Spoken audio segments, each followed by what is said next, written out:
Yeah, so firstly, welcome to Teasses Estate. We are an 1,100 acre traditional sporting farming estate in the northeast of Fife. The estate's been here since 1204, but the current family bought the estate in 1996 and have done a huge amount of work to restore nature, to improve farming, and to create an amazing space on our quite small 1,100 acres. Our main enterprises are sporting, so we're shooting partridges, pheasants and ducks through to the end of the season, which is the end of January. And that's the real reason the estate exists today. When Sir Fraser bought the estate, he wanted a place which was excellent shooting. And over the course of the last 30 years has created 400 acres of new woodland, 12 miles of new hedges, 5 ponds, restored 40 acres of peat moorland, which is great for nature and it's fantastic for our biodiversity, but the real purpose is for shooting. To help manage the land, he decided he would farm the land too. So we farm around about 600 acres. And we've been organic since 2006. And part of that decision to move organic at that stage was driven by market, but mostly it was about having respect for land. When he bought the estate, it was pretty derelict, been over-farmed, all the properties were derelict, and so he decided when you put the energy, care and investment into a place, you should get it right from the tiniest detail. So converting to organic was important for him. At that stage, it was just cattle. We were producing beef. We still produce beef now. It's our main farm income. But now we also have organic sheep. We grow organic oats and barley. That's just for feeding to our cattle over winter. We cut silage. Everything's closed. We do everything on the estate to sustain the farm. And the sort of final, I suppose, enterprise is our events and weddings business, and the gardens are open to the public. So on our little 1,100 acres, we actually cover quite a lot of ground, and it's sort of a little perfect model of a Scottish estate. The benefits of being organic for a farming estate now is ultimately the benefit to wildlife and nature. We see a huge number of insects, from the tiniest little gnats and flies, which would suffer under conventional farming, where you're spraying herbicides, pesticides, you're draining land. That helps feed the wider food network, and our biodiversity is incredible. A survey last year showed that we had something like 130 species of bird on the estate, compared to a neighbour of ours, which is a nature reserve. They have about half the biodiversity. I put that down mostly to the organic practices that we have here. We're not applying any harmful chemicals. We're nurturing the land. Sure, there are still things, even after 20 years of organic farming, that we need to learn, and we're seeing new things all the time, and we're exploring new options, and we're changing our practice in line with what we need as a business. So, for example, bringing in the sheep, we did that because we saw a rising issue of weed in our arable fields. Conventionally, we could just go into those fields and spray them, but under the organic system, we can't do that. So we brought sheep on, and they'll graze off the weeds. They'll graze, herbs which are harmful to cattle.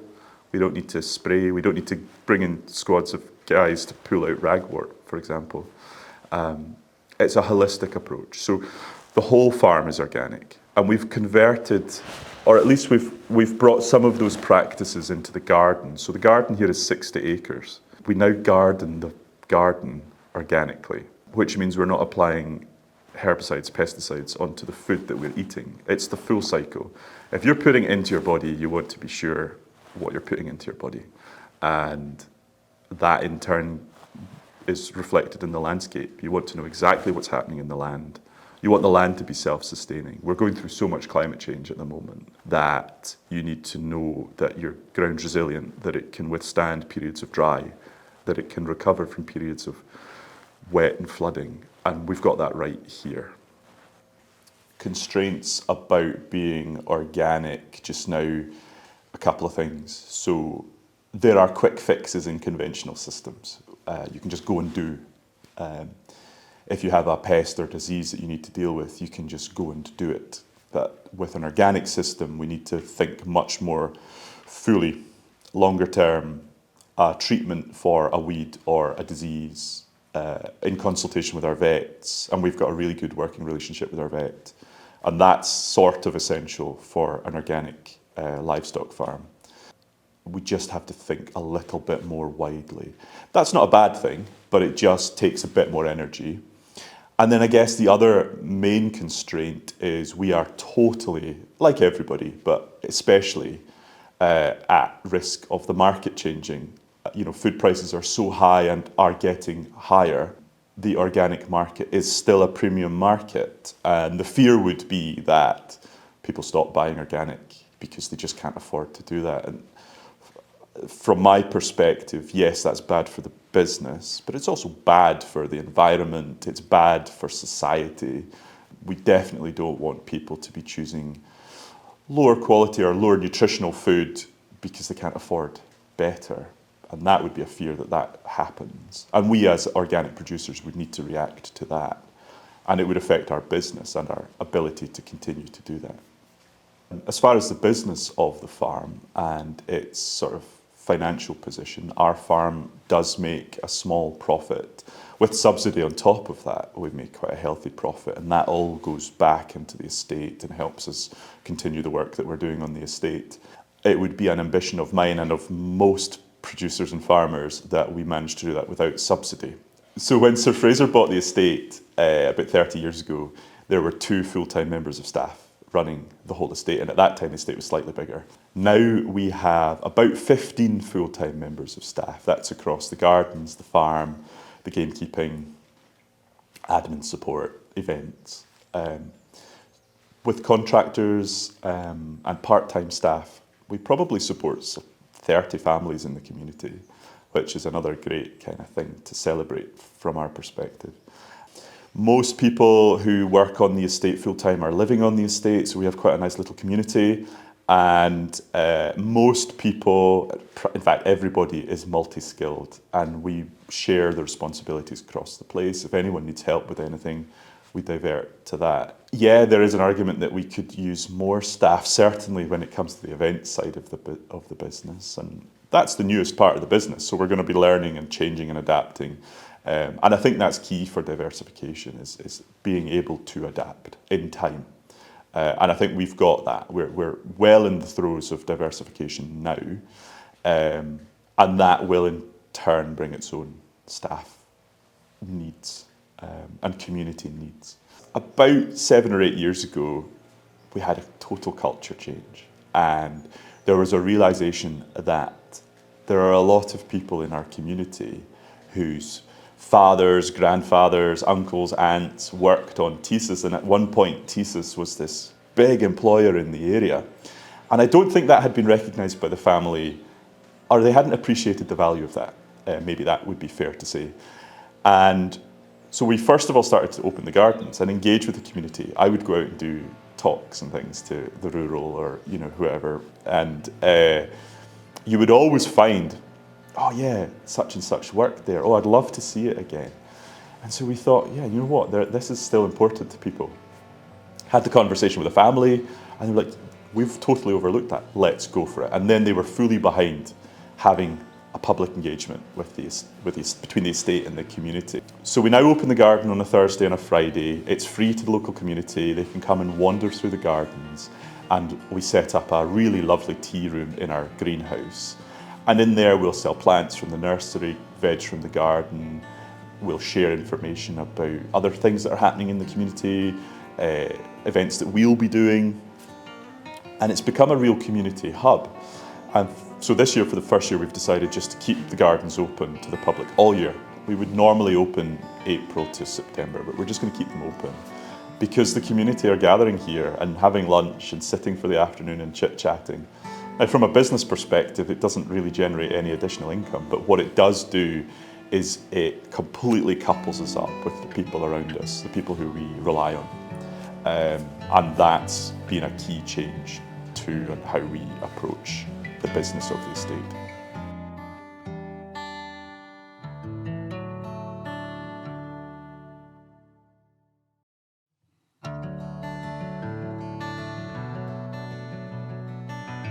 So the sheep enterprise we have here at Teasses is we have Aberfield cross Cheviot and Aberfield cross Highlander sheep, which are Innovis bred sheep. We put them to the Innovis Primera tup for easy lambing and fat lamb production is what we're aiming for, is fat lambs. For the first time this year we're keeping our own bred ewe lambs just to try and see if buying in organic stock. Our system for the sheep is they're outside all year round, lamb outside. We do as little input as we possibly can with them. We put rings on them and stuff at lambing time and number the lambs. Other than that, we don't touch them at all. The next job shearing, and then after that they're just outside, left alone to get on with it. We just, as little as possible. The numbers for the sheep enterprise, we have 160 breeding ewes at the moment. We've got 64 ewe lambs that we're keeping for ourselves. And we've got about 100 lambs in the process of being fattened at the moment. Just over 60 ready to go, and the rest are just getting very nearly ready to go. For the finishing lambs at the moment, we put them away as soon as they're ready. So basically the first lot's ready now to go. So we just wean them off their mothers onto some red clover grass, finish them on that. And then our market at the moment is through Border Livestock Exchange, and it's down to Dorncarnaby down in Yorkshire, because that's where we're getting the best price at the moment for the fat lambs. Our sheep fit in with the cattle enterprise and organic system very well. We use them mainly, they follow the cows around, eat all the stuff the cows don't eat out the fields. They eat the poisonous ragwort out of the fields. And yeah, they just follow the cows around. Every time the cows move to a different field, we put sheep into that field to eat up anything the cows haven't eaten. We might try and graze them over the organic crops in the spring, just to take any trash or weeds out of them as well. I'm a bit nervous about trying that, but we might try it and see what happens. But yeah, the sheep are just as minimal input as we can possibly get away with, and they do all the weed control and tidy up that the cows won't eat. The reason we chose the Innovis bred sheep is because they're all high health. They're all tested for everything going. You know what you're buying in when you're buying them in, which is what was important when we first bought sheep in. We didn't want to buy in anything, any disease or anything like that. So if you buy through Innovis, they're Mary Visner tested, they're proven sheep. And they're bred to be a low input type of sheep, which is what we need. For the lambing system, it is as minimal as possible. We lamb everything outside. We put all the sheep in one field. Last year I think we lambed about 5 of sheep out of what we had. And we just basically catch the lambs, put the rings on them and move them out the field once they've lambed, and keep doing that until the field's empty. The field we lamb in, it's on a part of the estate where everybody drives through all the time. So anybody can be checking the sheep, the gamekeepers look, anybody going past. But like I said, we try and do as much hands off, just let them get on with it as much as they can. Yeah, the disadvantage is trying to find organic sheep. That's why we're keeping our own sheep. There's not enough organic breeding sheep on the market of the breed we want to buy. So that's why we're keeping our own sheep this year.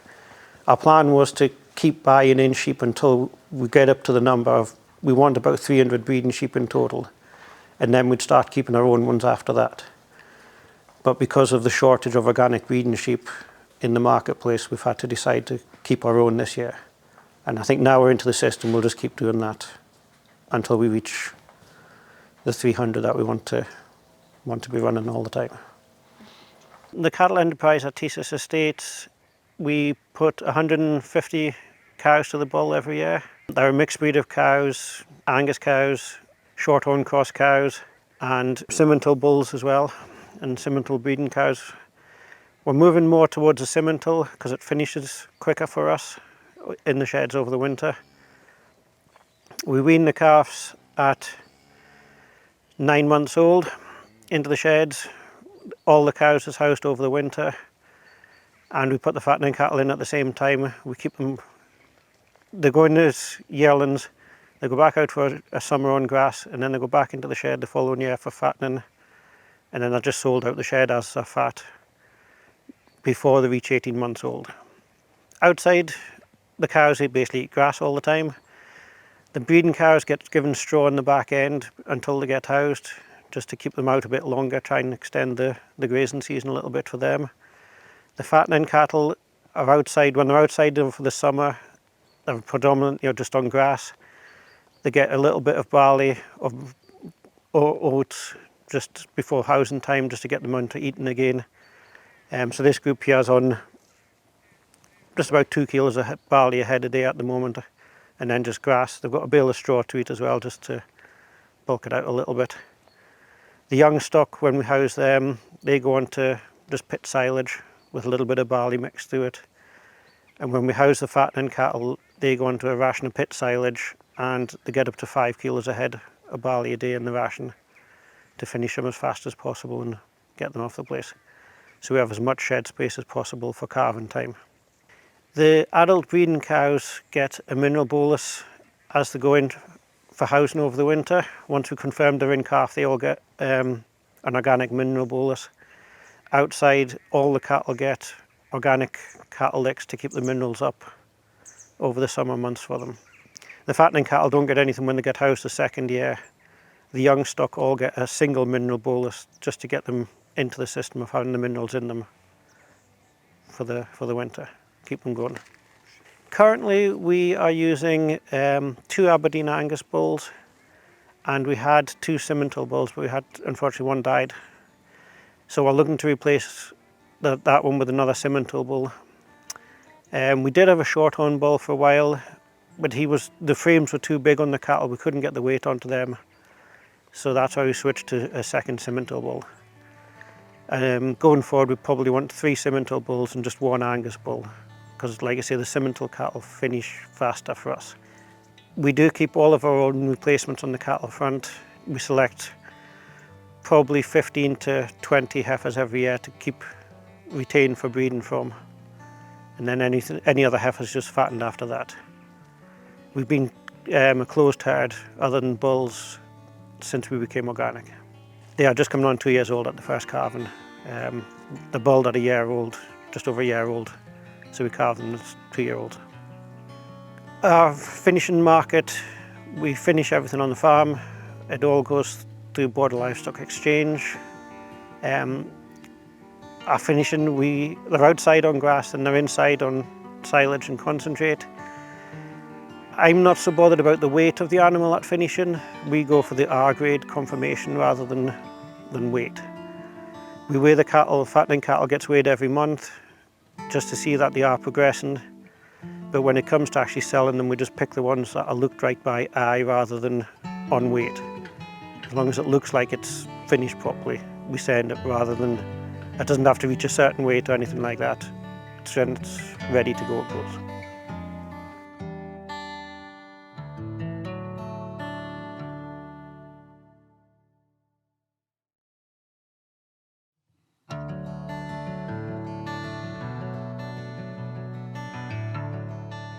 The current cropping plan for our 2026 harvest is we have winter barley that we're standing in, which is a kitty, and we have winter oats as well.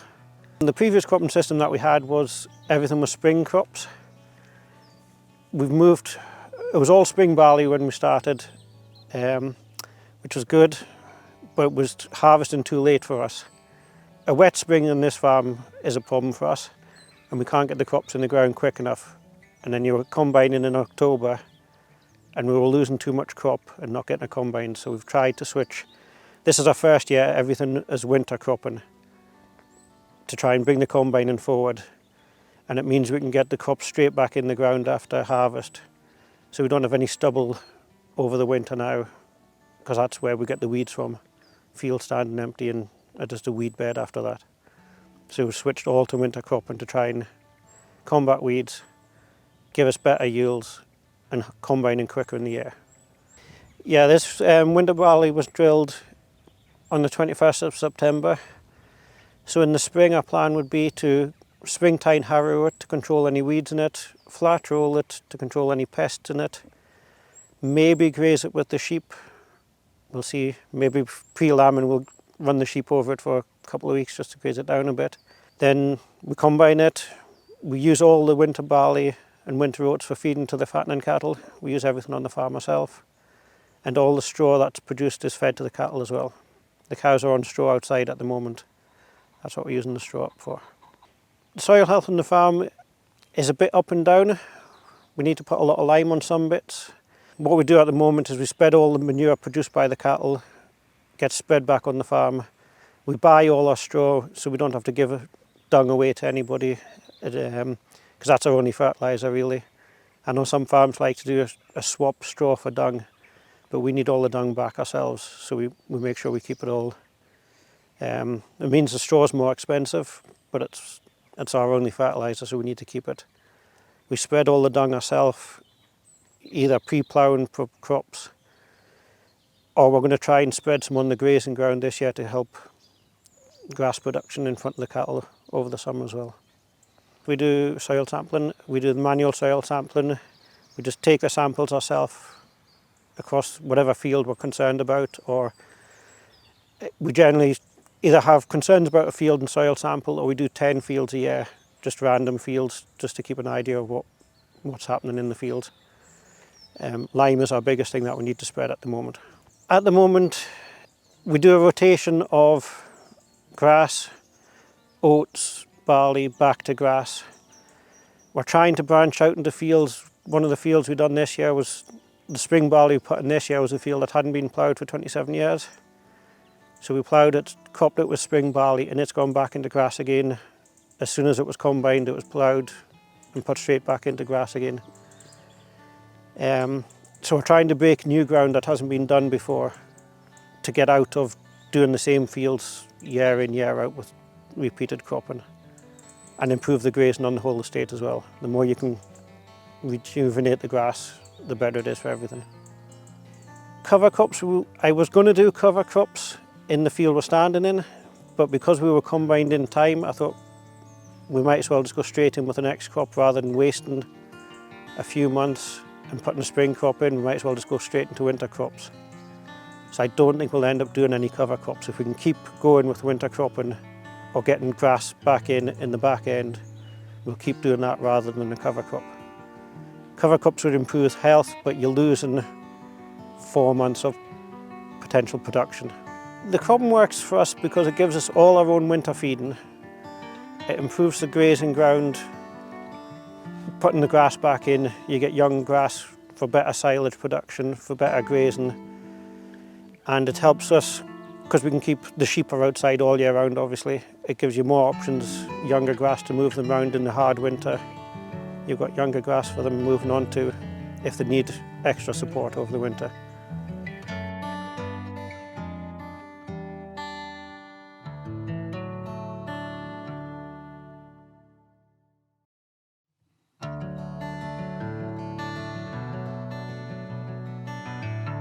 Yeah, so as I mentioned earlier, the shoot here is kind of the main reason the estate exists today. We let about 45 days a year. That's from September to the end of January. So we're letting for duck shoots, pheasant and partridge. Just about over half of our business comes from the US. These are people who are flying in, they'll shoot a couple of estates, spend a bit of money in the local economy, and then fly away again. Most of the rest of the business, Scottish, domestic.